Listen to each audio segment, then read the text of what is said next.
ஒரு நாள் மாலை பொழுதில் ஷீரடியில் கடும் புயல் காற்று வீச ஆரம்பிச்சுது.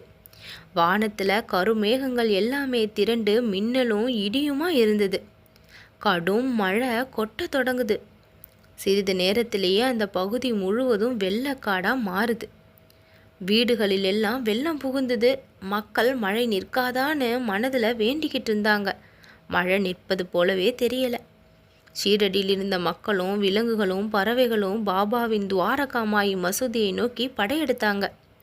அவர்கள் பாபாவிடம், தேவா, புயலையும் மழையையும் தணிக்க வேண்டும் என்று வேண்டினாங்க. பாபா ஷீரடி மக்களின் மீது கருணை கொண்டாரு.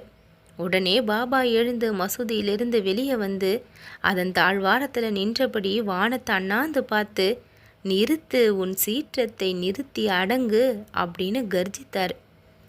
பாபா இவ்வாறு முழங்கிய ஒரு சில நிமிடங்கள்லேயே மழையும் குறைஞ்சி புயலின் சீற்றமும் அறவே நின்று போனது.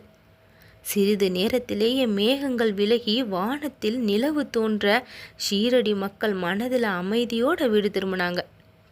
பாபாவின் கட்டளைக்கு பஞ்சபூதங்களும் கட்டுப்பட்டதுன்றதுக்கு இந்த ஒரு நிகழ்ச்சி சான்றாகும்.